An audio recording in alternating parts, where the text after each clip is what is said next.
Hello everyone. It's 26th of October 2024 and we are going to commence the 155th session of Mindfulness for Beginners today. And I would like to welcome you all, and I would like to welcome Venerable Dhamma Kusala Thero joining all the way from Nissarana Vanaya for this 155th session of Mindfulness for Beginners in English. And as always, I'd like to welcome everyone who's joined here today on Zoom. And some of you are joining with us via Facebook Live as well. So welcome all. And we have planned a wonderful session for today for you. And I'll just explain quickly how our program format is. So we, like in all programs, we dedicated a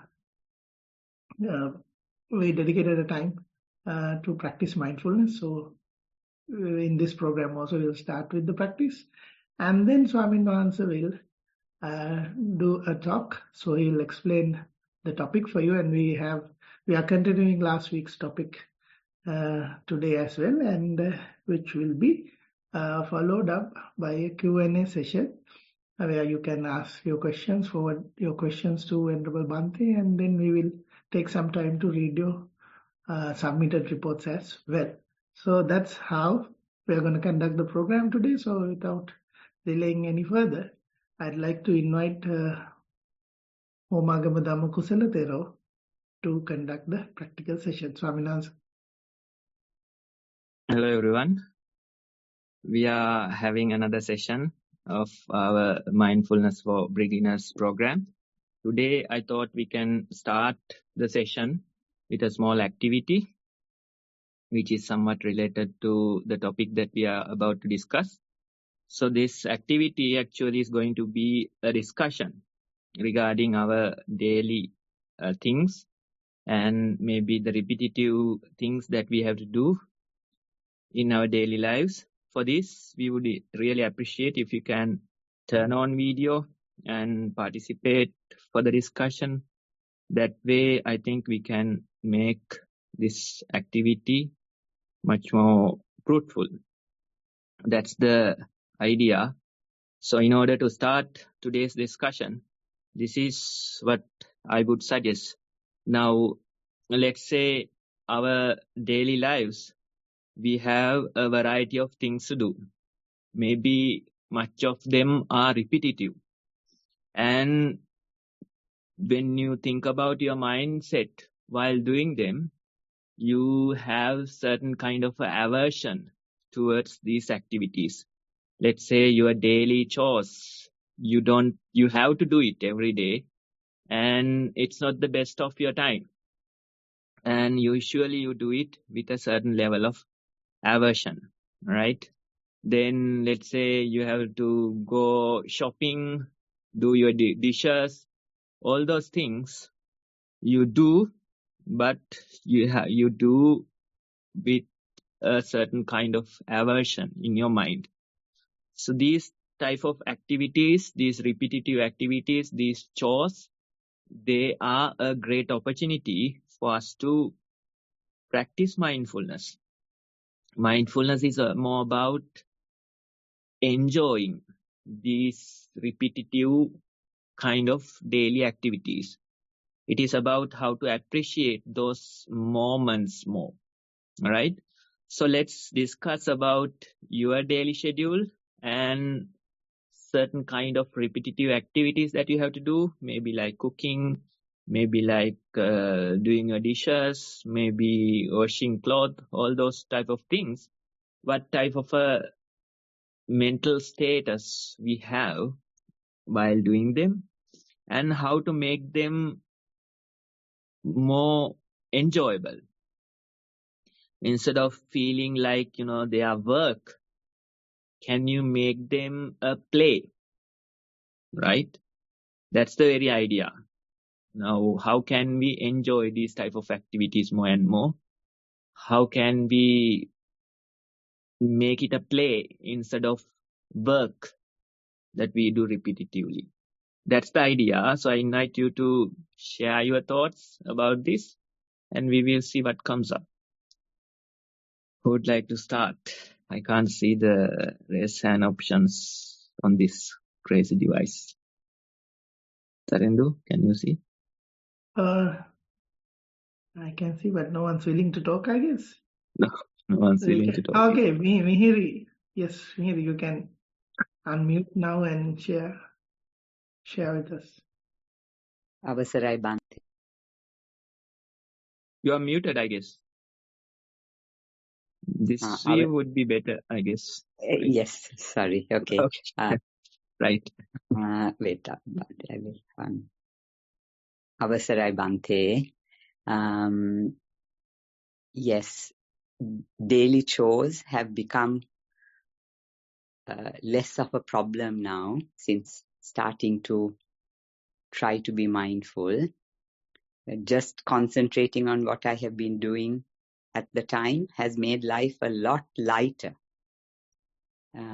So both routine things and non-routine things. For example, right now I'm having a lot of people come this evening to my house, and there was a lot of things that I had to do, but I just didn't see them as a lot of things. I just took each one as just a job to do, and everything got done. And my so-called helpers, one by one, one got COVID, something else happened, nobody could come. But I managed to do it all with a very calm mind. And I even managed to join the class. So I'm very happy that actually this practice has made a huge difference. And the routine things also don't seem to be, they're not a burden anymore. And I have seen a big difference in the last few, since practicing quite seriously. So I just would like to share that, Bante. Yeah, thanks for sharing. Now that lightness, even we can feel, right? You are not taking it as a burden. Let's say if you hate these things, what happens when the helpers don't show up, right? You get angry, you get frustrated, you start cursing at them, right? So that's our usual reactions when we are taking these things as a burden, right? But if we take it as some kind of an enjoyable activity, which we can be mindful, more like instead of work, it could be like play, as I mentioned earlier, right? Something that you can enjoy. And that made a huge difference. And even without other people's help, you can manage a whole lot and still you are happy. You are able to do many things and still join the class as well, right? So that's the very idea. Now, instead of working, instead of making it a burden, we try to enjoy it more and more. We try to make it a play, right? So that's the beauty of mindfulness. And if we don't have things, still, if there are things that we are hating, still, if there are things that we don't like to do, we can think about those activities and we can find our own way to make it more enjoyable. Find our own way to make it our mindful practice time, right? So thank you for sharing. I can see Samantha. Avasarai. Oh, can you hear me, Bante? Yeah. Thank you. Avasarai Bante. I must admit, I did put this Bante's advice into practice, and it did help me because since I took over the responsibility of looking after two parents, it was at the beginning it was a struggle, and everything was like a burden to do the washing and cleaning and looking after, etc. So then one day I saw the sink full of dishes, and I thought, right, I'm going to start mindfully washing the dishes, which normally I don't really like washing, but anyway.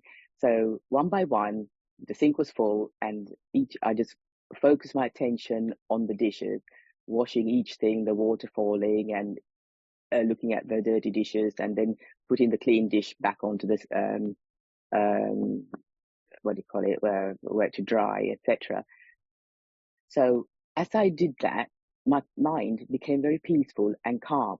That hatred, and in the end, the hatred or the aversion towards washing faded away. So it got to the stage now with practice. Every time I go to the sink and I see dishes, I don't have aversion.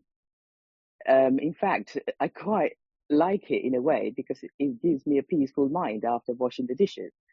And similarly, when I had to, if there's a dirty floor and I had to mop the floor and clean it in the kitchen, if I do it at first, before I would say, oh gosh, I had to do this, that's aversion.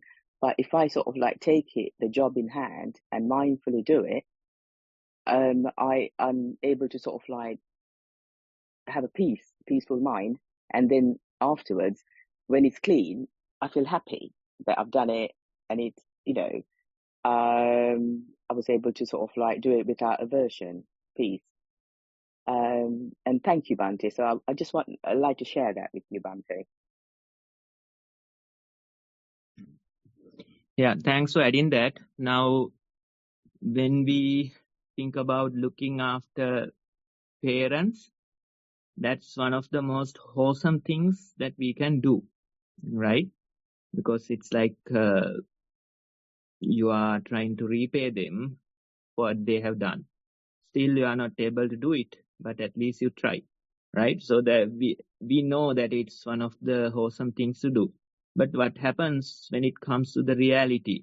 Let's say if you actually have to do it one day, then what happens? Usually most people end up frustrated, getting angry towards them, right? Those reactions are natural when you have to do it for a longer period. If you have to really do it, then those reactions become natural. So that although we know that it's one of the wholesome things you can do, in reality, it's not easy to walk the talk, right? Most people end up frustrated. Most people end up angry and, snapping at them. Those things happen, right?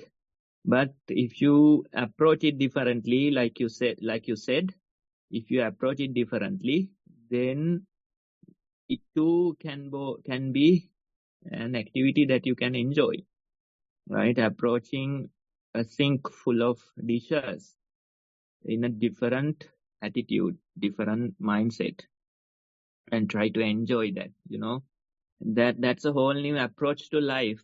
That's a whole new approach to the difficult things that we have to go through in life, right? So appreciate you sharing that. I think it will be a good lesson for the others as well. Now, when we see a sink full of dishes, what is our natural reaction and how can it approach differently? How can we make it more enjoyable than, cursing at it, right? So you can even find certain kind of a rhythm or a pattern in the process that you are doing, right? You are applying water first, then applying soap. Are you doing it one by one? Are you doing it as a whole, as badges, right? So that way you can find certain patterns, routines in these things and try to, make it more enjoyable.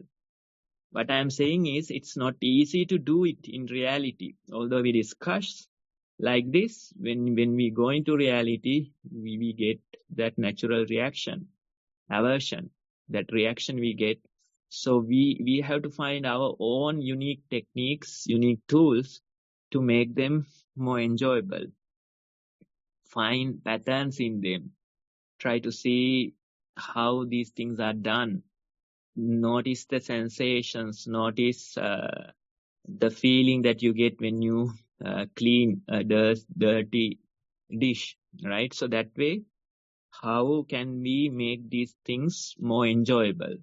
How can we make it a play instead of work, right? So that's the very approach. That's what we are trying to discuss. Appreciate Wonderful. your comments on this. Thank you, Bhante. Anybody else? Maybe some cooking expert or somebody? So I just thought I'll add something which I tested very recently, because she was sharing about washing your dishes, and all of a sudden I'm doing it now. So I did it mindfully once, then I started hating it more. And what I did was, now I'm playing something, maybe I'm listening to a comedian, or I'm watching something while doing the dishwashing. Now that activity has become enjoyable because I get some time to uh, watch something that I like.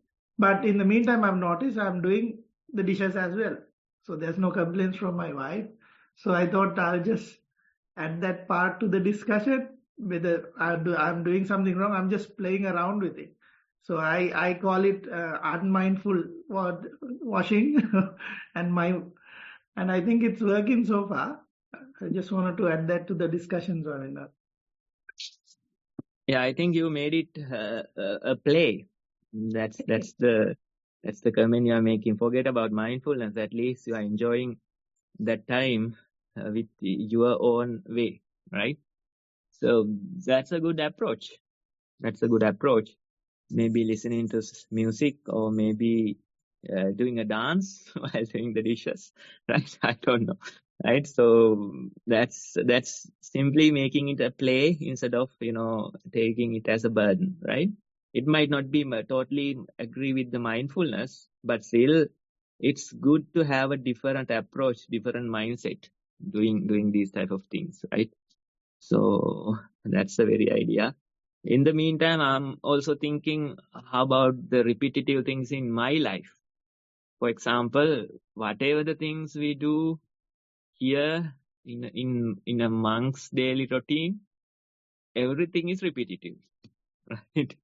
Nothing special, nothing, attractive, nothing desirable in this life. So, after a while, you get sick and tired of it, right? So sometimes you feel like avoiding certain parts of the daily routine, right? But the very challenge of monkhood is how to maintain energy long term, right? That's the very challenge. Most people, I see that they have any energy in the beginning, but after a few minutes, they get sick and tired of it, and they end up hating the process. They end up being frustrated, right? But if you have the ability to sustain it long term and somehow sustain your energy, that's the very idea.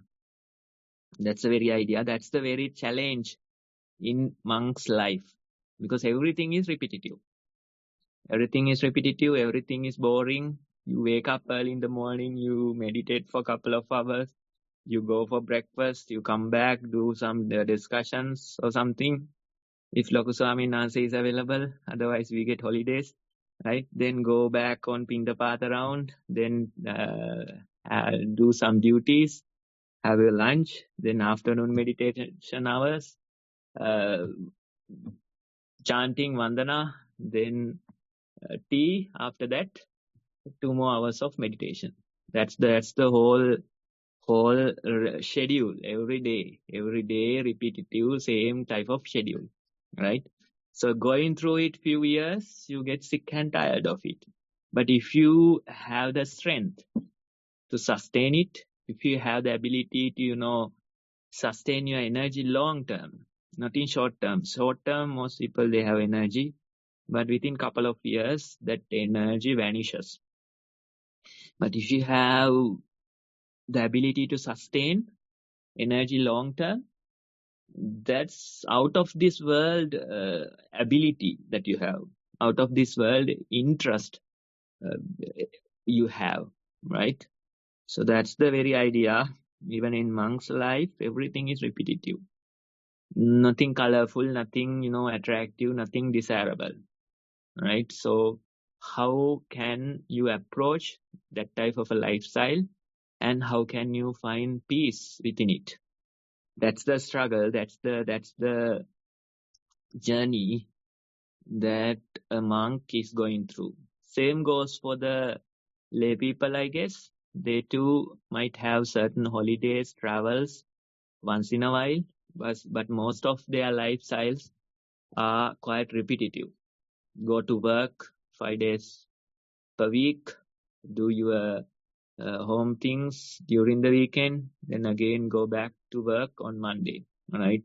So that type of schedule, that type of lifestyle, how you can sustain it, how you can make those 8 hours of work more enjoyable, because you spend so many hours per week at work. And if you start hating those hours, then it's not really good for your health, right? So how can you make your work more enjoyable? It might be the most boring thing in the entire world, most boring work in the entire world. But still, you have to find your ways, you have to find techniques to make it more enjoyable. It could be even clerical work, but still, can you make it more enjoyable? Can you approach it differently? Can you make it a play instead of work, right? So that's the very idea. And it says that if you find something you love, then you won't be working even a single day in your life, right? If you start hating what you do, then of course you will be working for many long, exhausting hours, right? So think about your lives, try to approach these things differently. That's the idea of this entire discussion. Okay, I can see one more hand, Ashni. Answer. I wake up at about 4:30 a.m. in the morning, and I want to wake up earlier than that at about 3:30, where I get used from RMA, but my parents are not allowing. And as soon as I get up, I do cleaning and then I cook rice, then scrape coconut. Those things, and boil water. Those 3 things my mother has asked me to do. And I don't like to cook, but I am capable of cooking. When she is not around, I am the one who cooks. I don't like cooking at all, but when she is not there, I prepare special recipes to interest my father and my sister and all of them. But when, although I don't like cooking, when I start to cook, I do it with a certain passion. And then I sweep the home and the garden, and this compound. And thereafter, I wash the washroom, and thereafter there's no work involved with me. So after that, I can do whatever I want. So I like the routine work very much. If something else appears as a new thing is appearing to my work, I don't like that. The routine work I like because it's easy and I can manage with it. But if something new is coming as a work to my add to my routine work, I don't like that. So I just want to tell you that song enhancer, and there's a certain aversion in me also, which related to work that may appear as a new one apart from the routine work. That's all, Simon. Okay, so yeah, sometimes we become creatures of habit, like, doing the same comfortable things every day and hating whatever new things that we have to do. That too is not good. So sometimes it will be a fun, mindful exercise for you to do something new, right? Talk to somebody new or go outside and work somewhere. That way, when you approach something new, you are moving out of your comfort zone, right? In a way, this whole practice is about moving out of your comfort zone. So if you are stuck in that comfort zone, if you are a creature of habit, then the practice also gets stuck, right? This mind, the entire meditation approach is to go beyond the comfort zone, go beyond the known, right? Transcend the known, go to the unknown. That is the very approach of meditation. So if you are a person who hates change, if you are a person who has become a creature of habit, then it would be a very nice mindful activity for you to do something new, right? Approach something new and see the struggle within, see how you are managing among that struggle, right? And some people, they become like, control freaks. They want to, align everything in their life. They want to have their morning tea at a certain time. If it is delayed, then they don't like it. As their morning tea, they need a certain recipe. Only that they want to have. Then after 2 hours from that morning tea, they want to have a sandwich as their breakfast, right? So this way we become control freaks. We try to control each and every aspect of our lives. And the struggle here is that, the sad thing here is that you are trying to go against reality. That is the issue.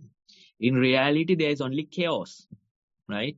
If you try to control it this much, if you try to become a control freak, then you might, end up frustrating yourself. You might end up exhausting yourself. You may trigger your own OCD, right? So for them also, we can suggest, try to break these routines. You have become a creature of habit, creature of routine. So can you try to break it? Try to have something different instead of your usual familiar breakfast, right? Try to drink something different and see how it tastes, right? So that way, if you are stuck in a comfort zone, you might move, you might try and move out of it. If you are stuck in controlling everything, you might once in a while try to let go of that control, right? So that way, in this practice, what we are trying to do is we are trying to go beyond the known, go beyond the familiar mind, right? Go to the unknown, transcend the known. That's the very practice. That's the very approach.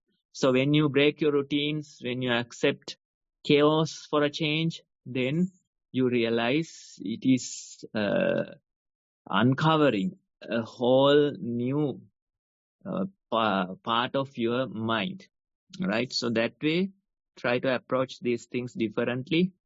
Try to do a new thing, at least one thing every day, something new, something you have done before, right? Go to the market, buy some fish. I don't know, something like that, right? So that way, try to do something new and try to see how you can manage that new activity with the struggle inside. Thank you for sharing. I think with that, we can go forward. We are past our usual time for the activity. With that, Tarindu, you can take over, yes. Thank you very much for that wonderful exercise, wonderful session to start the program. So with that, we are moving on to the talk once again by Venerable Dhamma Kusala Swamin Wahanse. So I warmly invite Swamin Wahanse again to continue the topic from last week. Swamin Wahanse.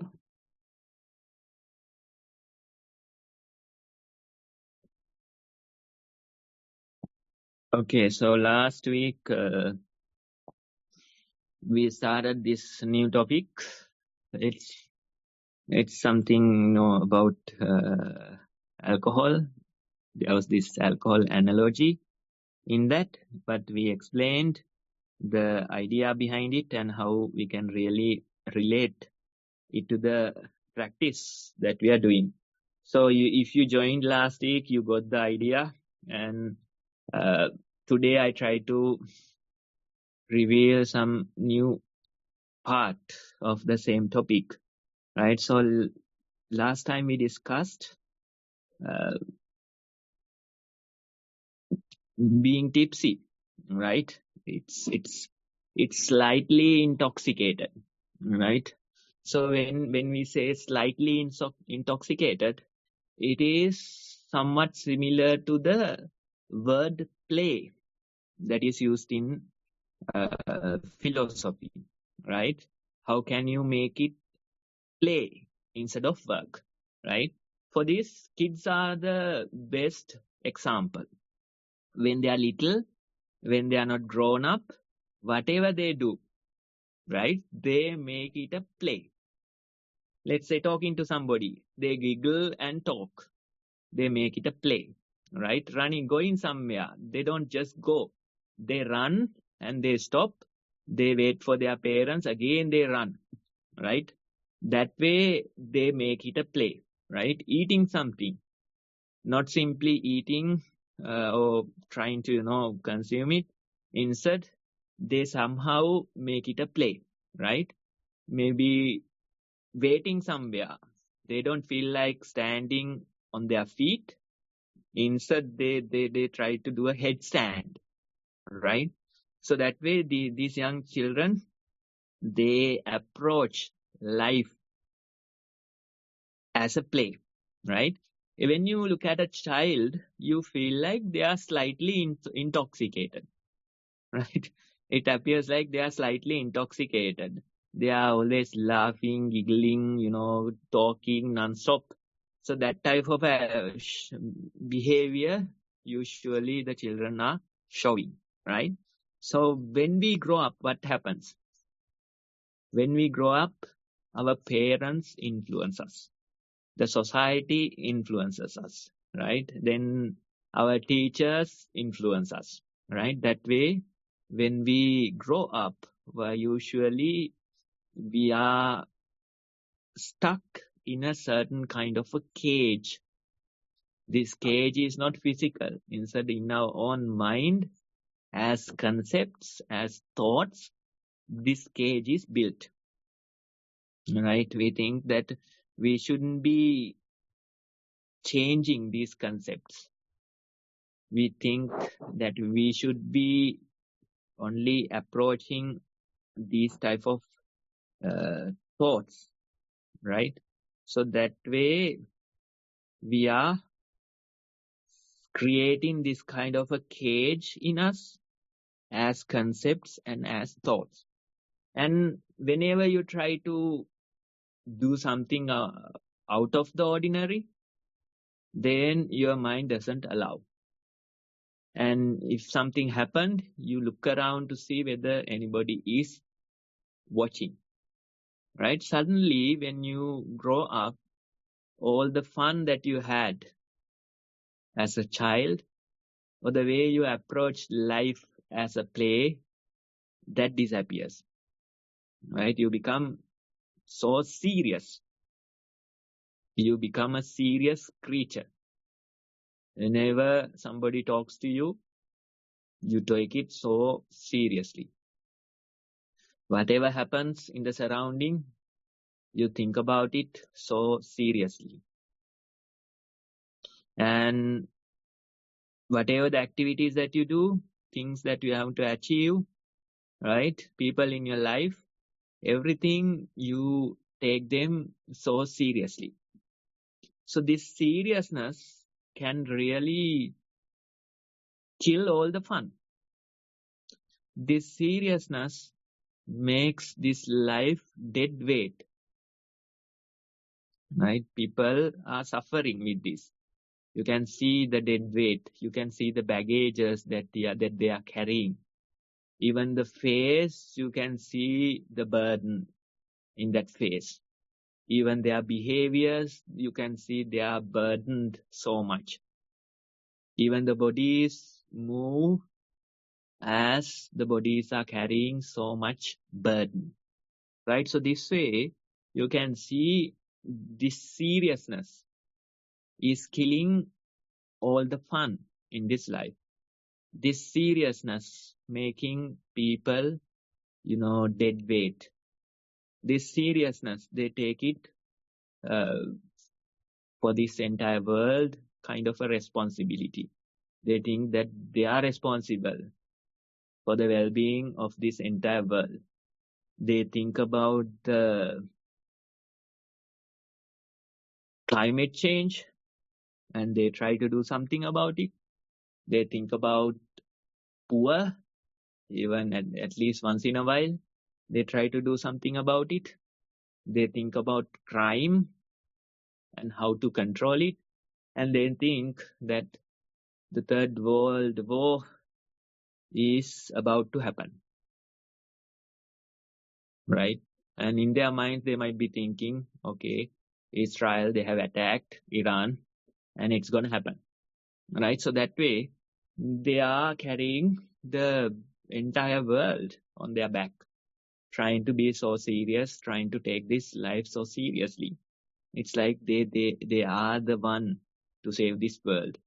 They are the assigned one to save this world. That type of a behavior most people are showing. And there's no fun in this life. This seriousness it has killed it, right? But if you think about a child, they don't have this burden in their mind. They don't approach this life so seriously. Whatever they do, they try to make it a play. They try to make it a play, and although the parents try to make it boring for them, they don't listen to their parents. They somehow find a way to enjoy that very same repetitive old activity, right? So in a way, children, they appear to be slightly intoxicated. Children, they appear to be tipsy in a way, right? So that's the very topic. That's the very idea that we are also trying to manifest. Can we approach this life as a play? Can we be slightly intoxicated in this life?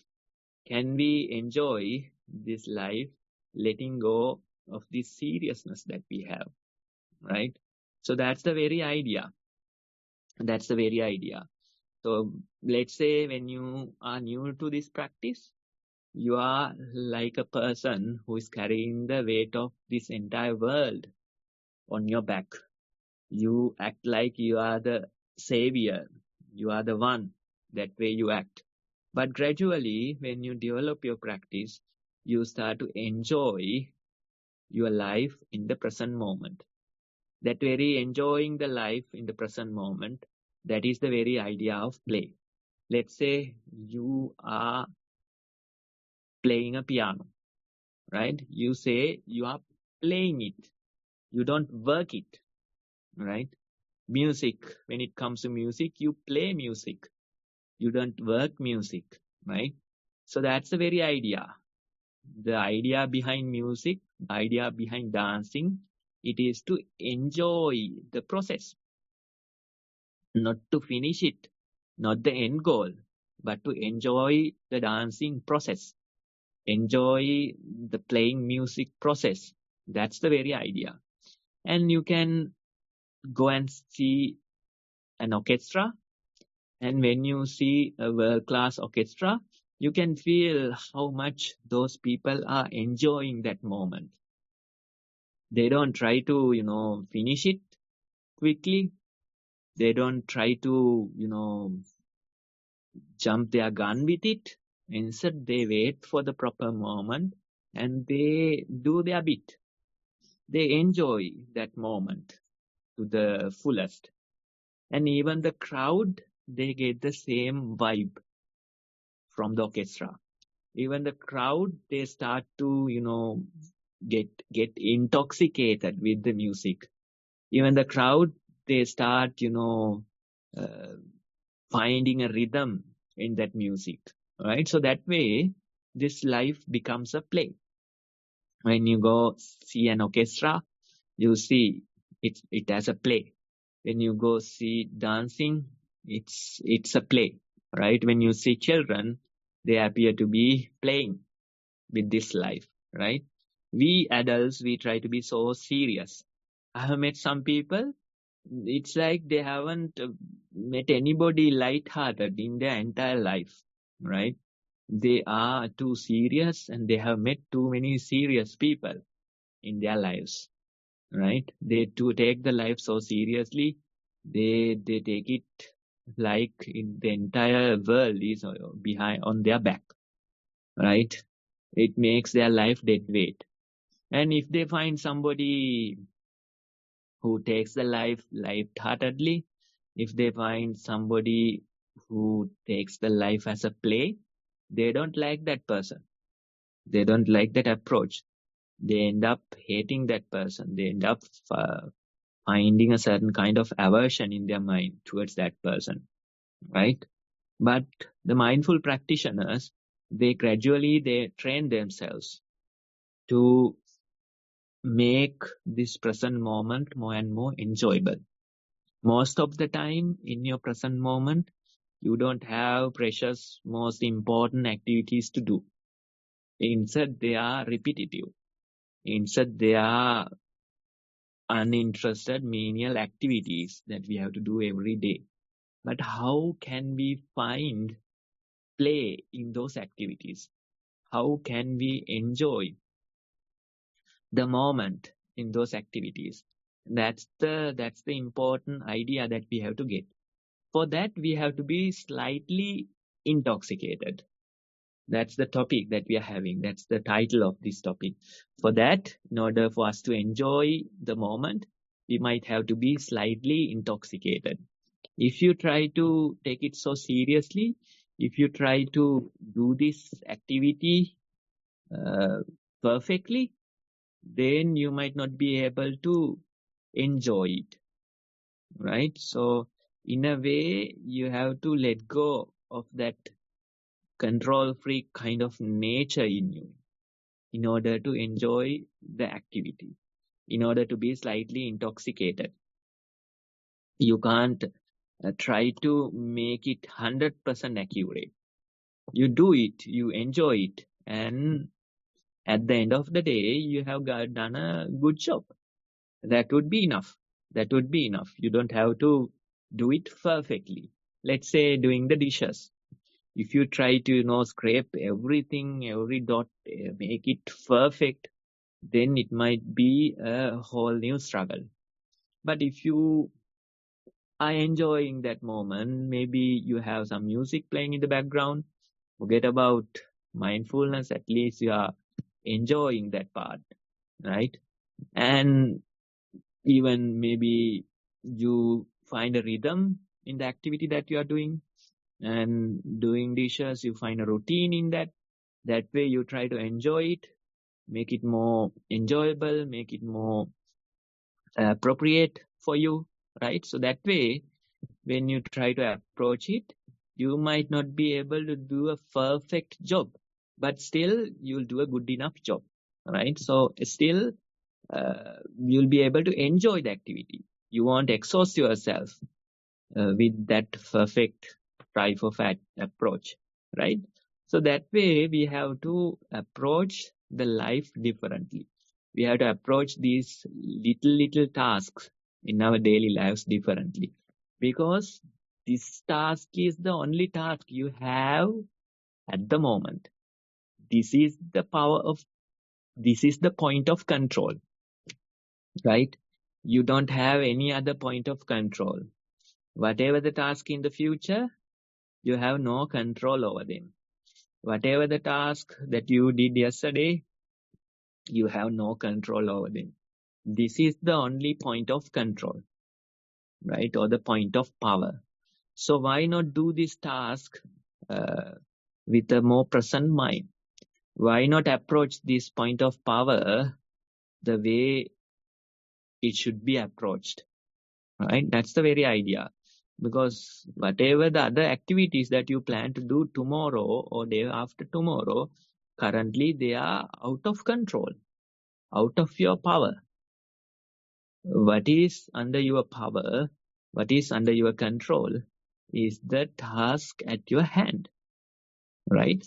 So why don't we try to approach that task Why don't we try to do it in a more enjoyable manner, right? So that's the very idea. That's what I was referring to, taking this life as a play. Try to take this activity at hand as a play, not as work, not as a burden, but something that you can enjoy. You don't have to do it perfectly. Instead, good enough is good enough. That's the very idea. For you to do that, maybe you have to let go of the grip of your mind a little. Mindfulness will help you do that. Most people I have seen, when they started with the practice, they were too serious. They approached life too seriously. But with time, they were able to let go in their minds. And as a result, they could approach the life with a certain kind of play, right? So that approach is important. That change is important. And if you have that change in your life, then you will end up being a happy person, right? Otherwise, it's always a struggle, right? We have this compulsion to do things, right? It makes our life hell. Most of these activities we do with a certain kind of compulsion, right? And one after other, again and again, thinking about the impending things, thinking about the past, that type of a whole struggle that you are in, right? But when you take one thing at a time and try to do it wholeheartedly, then you are taking a different approach towards this life. And you can start with these menial activities, repetitive activities, like brushing your teeth. Every day you are spending 5-10 minutes doing that in the morning as well as before you go to bed, right? Why not make a reminder for you to enjoy those few moments? Every day you have your daily chores, maybe cooking, maybe doing your dishes, maybe going to work even, right? Some people end up frustrated. Some people end up hating these things so much, right? But maybe next time you can approach it differently. Try to see a sink full of dishes in a different light. Try to approach your daily work in a different way. Try to find ways to make it more enjoyable. Try to find ways to make it your mindful meditation time, right? So that way, if you can do it, then that will help you grow your practice, as well as that will help you to be a happy person, right? That's the most important thing, right? If you are not happy, then you haven't gained anything in this life. Most parents, that happen to them. They do everything for their children, but at the end of the day, they are not happy. They end up frustrated. They end up hating their children. And in turn, children do the same thing towards their parents, right?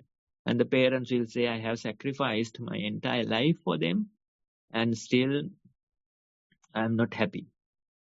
Then you end up hating your work. You have sacrificed so many hours of your daily life towards your work, and at the end of the day, you are not happy. Then you do things for the world. You care for the poor. You do your charity work. But at the end of the day, if you are not happy, then you have lost, right? So you have to make sure that you are happy first. Then you can make the world happy. Then you can make your family members happy. If you are truly happy inside, then that happiness, of course, will overflow. You don't have to forcefully do it, right? Instead, that happiness will eventually overflow. Your family members will feel it. Your friends will feel it. Even your colleagues will feel it. Even the society will feel it. That this person is overflowing with happiness. That's the very idea when it is said in Christianity. It is said that love thy neighbor thyself, right? Not just love your neighbor, but you are the comparison. As you love yourself, love your neighbor. Love the other person as you love yourself. If you don't love yourself, if you are hating yourself, then of course that hatred will overflow towards the world as well. They do things for the sake of doing. They do their duties for the children. They do the work. They do the part for the society. But at the end of the day, they end up hating everything. That's a good life wasted, right? So you have to make sure that you are happy inside. That's the most priority. That's the important thing, right? If you are happy, if you are slightly intoxicated, if you have that play kind of approach towards life, then of course you can make the others happy. Of course you can, make, you can take care of the other people in your life. That's the very idea. So try to see how you are doing these daily routines. Try to notice your mindset while doing them. Am I having aversion towards these people while helping them? Am I having aversion while doing the dishes at home? Maybe when you have aversion in your mind while doing the dishes, you make so much noise. It's like you are showing your irritation towards the family members and doing the dishes so loudly, making so much noise. You are trying to clean the dishes, but your mind, something even much closer than the dishes, it has become dirty, right? So you have anger, you have irritation, and you are showing it with being so loud while you are doing it, right? So that way, if you do these things, it's natural that you are stressed. It's natural that you are frustrated. But if you approach this life differently, if you try to find ways to be mindful in them, then these menial repetitive activities, they could be enjoyable.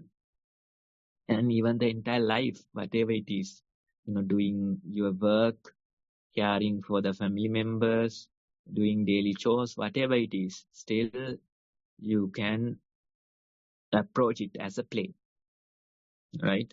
So look at children. They approach life as a play.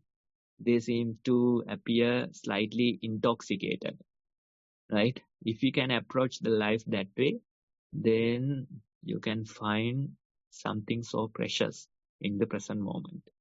Try and see when you train your mind again and again, when you do your daily meditation hours, when you approach your daily life as a meditation, gradually you start to find something precious in the present moment, not in this unknown future, not in the past, but in the present moment, you find something peace.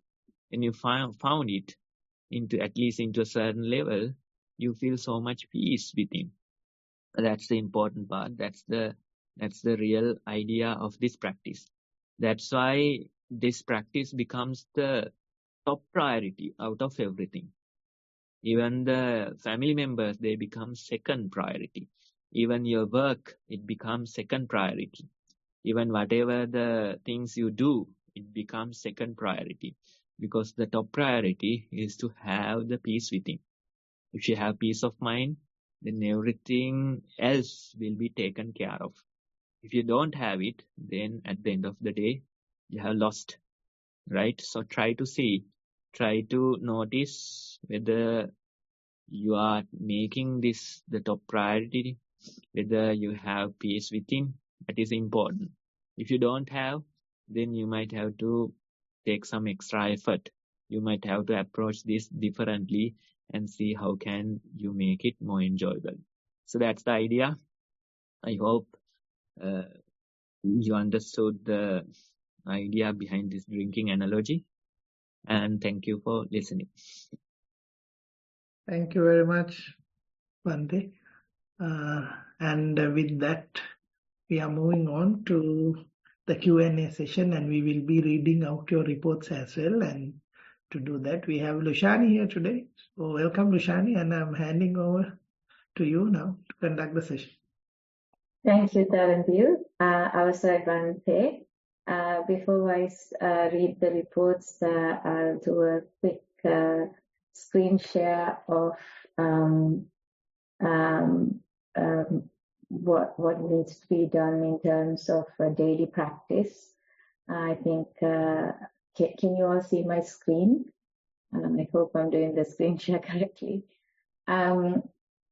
So if you're new to the session and new to the practice, what would be recommended is you do mindful walking and mindful sitting. And that is, we've got 2 links, so you can watch these links on YouTube to get an understanding of what they are and how to do it. Try to start as much as possible, even with like doing 15 minutes a day, and then gradually increase. I always believe doing something is better than doing nothing. So please start a daily practice. Usually it's nice to do it like 1 hour of mindful sitting and mindful walking a day. And that's when you see the benefits of the practice. Then you can put all your experiences into a mindful report and send it to us. And we've got the links there as well through Google Form, or you can email it to us as well. And then we will read out the reports like we are doing now today.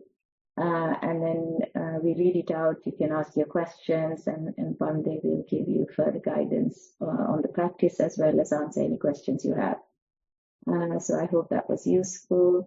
Let me stop sharing my screen. And with that, Bhante, we have one report received for today, so I will read it out. It's mindful walking. Walk to the station on the way to work. Feet movements noted, especially pressure on toes and balls of feet while going down the hill. When ground became flatter, the pressure on heels was more prominent.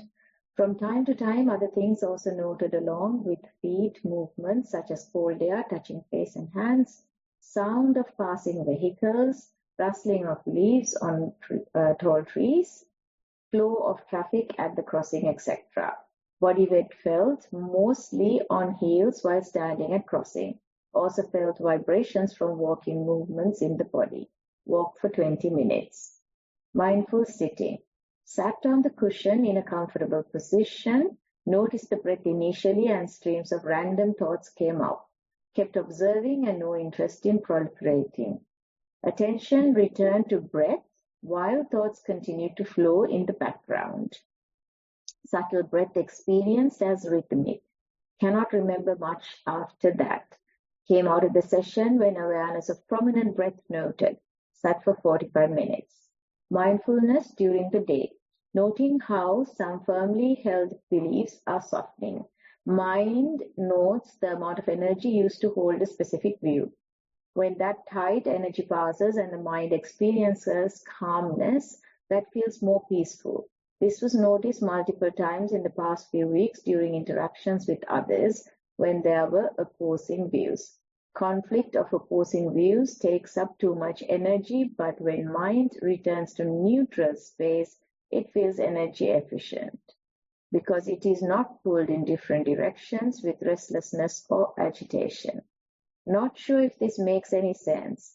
It is becoming less important to hold on to views about wars and other tragedies to the external world because this simply brings up the war of opposing views inside the mind. Instead, there is more interest in acknowledging external events without having to react to these. It feels more efficient to offer help when it is needed and have the capacity to help without contaminating the internal world by taking sides. This does not work every time, although noticing it more. Dear Bhante, look forward to your valuable feedback. Much merit to you, Thero Saranai. End of the report. Okay, thanks for sharing. Now, let's say walking to the station, right? You feel those bodily movements, the pressure points, and the surrounding. That way, you are walking. When somebody listens to these details, they feel like, why we observe these things? Why should we pay attention to the sensations at this feet, right? That question most people ask. Why shouldn't I walk usual way and, mind my own business? Why put energy, effort towards practice? But think about these 20 minutes. If you are not practicing mindfulness during those 20 minutes, what will happen? Right? Then you will always be in compulsive thinking. Those thought processes, family problems, work matters, everything, right? Your beliefs, concepts, ideas, right? So those things in a compulsive way, you keep on thinking, keep on supporting, keep on energizing, right? So when you are not mindful, this happens. 20 minutes walking to the station, this happens. 40 minutes seated in a train, this happens, right? Even during work hours, without you even knowing, in the back end of your mind, these processes are repetitively happening, right? So as whenever you are not mindful, you are energizing these thought processes. Compulsive thinking, you are energizing. Certain beliefs, you are energizing, right? Family problems, worries, you are energizing. And at the end of the day, you come and you complain, I am so stressful, right? You don't know the reasoning behind that stress. You don't know what created it, but you complain, right? So when we approach this differently, it's the simple sensations in a walking body. What to observe there? That's the initial idea somebody gets, right? The surrounding, the breeze that is touching your skin or the face. What to observe here? That's the usual idea somebody gets. But by observing these little sensations, by observing this simple process, we are getting rid of those compulsive thought processes. We are preventing the power that we have given to those thought processes, right? So after doing it for many months, you start to see how your firmly held beliefs are changing, how they are becoming more softer. Still, you might have that belief, but at least you are approaching other people in a softer way, right? You don't try to fight each and every person on the beliefs that you are having. Now look at the world that we are living today, right? So many bloodshed, so many wars, right? Who knows? Next moment it will be a nuclear war. Who knows? What is the reasoning behind these things? Most of the time, religion, right? The beliefs, right? Maybe race, whatever it is. That's the reasoning. So firmly held beliefs. People will kill everybody else who is against that belief, right? And it's a never-ending process. It's a never-ending process, right? So in this practice, imagine that we are letting go of our beliefs. We are changing into a more neutral state. Even our own beliefs about Dhamma or the Buddhism, they too are changing. they too are becoming more and more softer, right? Let's say some other person, right? Maybe somebody from a different religion, maybe a Buddhist. They will approach us, they will say their own thing, right? Do we have to correct them all the time? Do we have to, fight them over it? No, that's your belief. Agree to disagree. Yeah, what else to do, right? So that type of a softness, it appears in our mind, right? If you are firmly holding onto these beliefs, then you can't let go that easily. You need to fight that person over the statement they made, right? You need to protect your own religion. You feel like you are protecting Buddha, right? That way you feel in your mind. There's this funny story about Buddha and his disciples. One time he was traveling with some disciples a long way, long path, walking, right? Traveling daily, night time they rest, again next day morning they travel. So even the other people, they are going alone with this caravan, right? Because it's safer to travel as groups, right? Even the other people, other religious monks, they are also traveling along this, right? So these monks who are traveling with Buddha, they overhear something. There are two other some monks from a different tradition, and one of them, they are praising the Buddha, right? Whenever they are talking, they overhear that this person is praising the Buddha. Then the other person, his teacher, he is blaming the Buddha. The disciple is praising the Buddha. The teacher is blaming the Buddha, right? So every time when they talk, the monks who travels with Buddha, they overhear this. So after being patient for many days, one time they go to Buddha and tell him, Bhante, you don't know what's happening. These two monks from a different tradition that are traveling with us, the disciple, he's praising you, and the teacher, he's blaming you. Right? We overheard this. We can't bear it. This is what's happening, Bhante. We have to do something, right? And the Buddha says, when that disciple is praising me, what was the reaction in your mind? Now he's pointing towards the monks who are overhearing, right? When somebody is praising Buddha, what was the reaction in your mind? If you were pleased to hear those words, then you are caught in samsara, right? When the teacher, he's blaming me, what was the reaction in your mind? If you were agitated, if you were angry in your mind, then you are caught in samsara, right? Somebody might be blaming Buddha, but if we get angry in our mind, then we are caught, right? Somebody might be praising the Buddha. If we are pleased in our mind, then we are caught. See, even the beliefs about Buddha, even the beliefs about Dhamma, we have to let them go, right? Not overnight. Gradually, with time, you are letting go of these things, right? Your beliefs become softer. They become more and more neutral.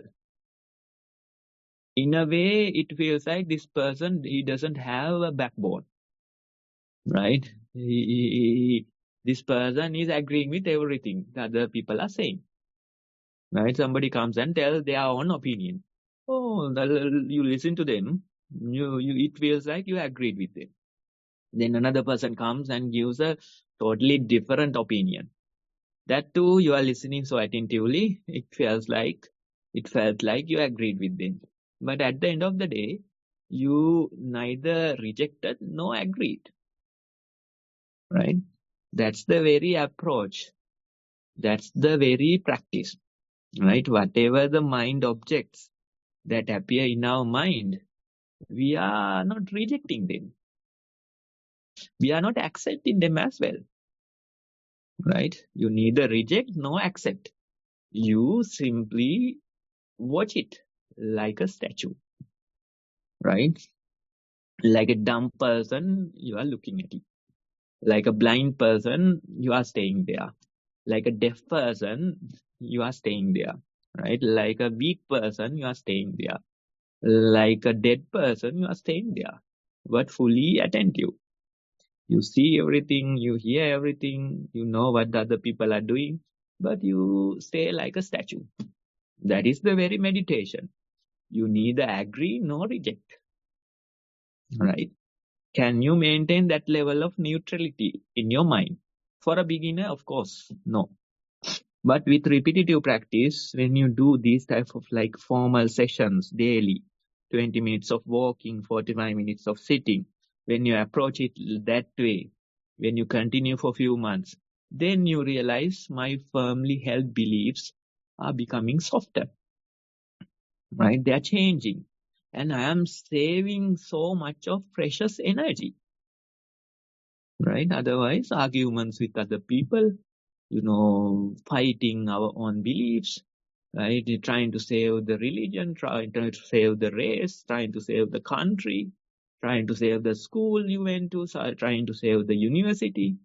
Some people, they are so firm in their beliefs. Even you can't say something against their 20 years old school, right? They have finished their studies 20 years ago. But still, if you blame that school, they will fight you. Still, if you say something against the university, they will fight you. Still, you say something against the country, they will fight you. Something against their religion, they will fight you. Right? That type of firmly held beliefs most people have. Right? So sometimes when I deal with them, I go and I say something totally opposite. I tell something like, the Muslims, they understand mindfulness better than Buddhists, right? And the Buddhists who are listening, they get so angry. They got so angry and they start fighting their own beliefs, right? And you say something against their university or school, right? And they get so angry, agitated, right? Some people, they are Candian, right? It might be overhearing, Candian. And when you say something against Candian people, they get so angry, right? So, firmly held beliefs, right? So that's how it is. That's how it is, right? So when you approach this practice little by little, when you do your homework, when I say homework, you have to do your formal meditation. At least for a few months, you have to continue like this. Otherwise, we can't even talk about these topics, right? But when you continue for a few months, when you progress in your daily practice, little by little, you realize now even the firmly held beliefs, they are softening.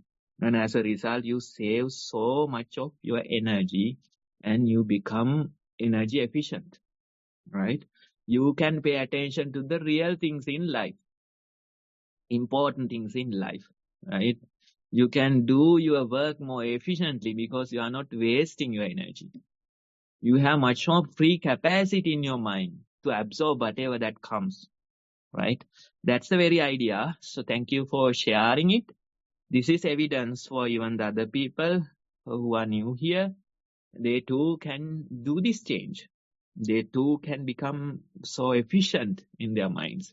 They too can have so much freed up capacity in their mind, right? So that's the very idea. Thank you for sharing. Thank you, Bhante, for that valuable guidance.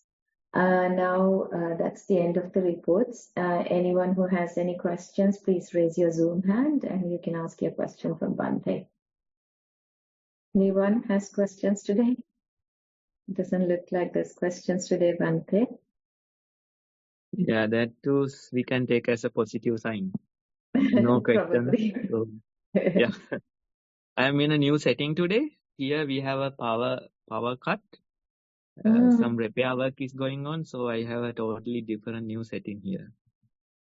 I had to find natural light and some connection that works without battery. So I have a beautiful background behind me, very nice. Even on this device, I can do the background blur. Right. So are we going to end the session then? I think so. I don't think there are any questions. So thank you, Bante. Thank you very much for that valuable advice. A lot of merits to you. Avasarai, Thero Saranai. Thalandi, over to you. Oh, thank you, Lushani, for conducting the Q&A and reading out the reports. So then we have come to the end of the program, and with that, I'd like to thank Venerable Homagama Dhamma Kusala Thero for being with us and teaching us mindfulness and giving us all these advices and creating us a space to put out our mindful experience. And for that, we are very much thankful to Kusala Thero, and also we can't forget the Chief Abbot of Nissarana, Vanaya, for initiating this program. And also I'd like to thank those who joined with us today and those who are joined our Facebook Live as well. And I cannot forget the team behind this program. So thank you very much for them as well, for making the time to bring this program every week. Okay, so I'd like to end the session and just wanted you to remind that take some time out of your schedule and start practicing, and you will start feeling and you will start realizing what we are trying to say. So with that, I'm going to end the session. Thank you very much.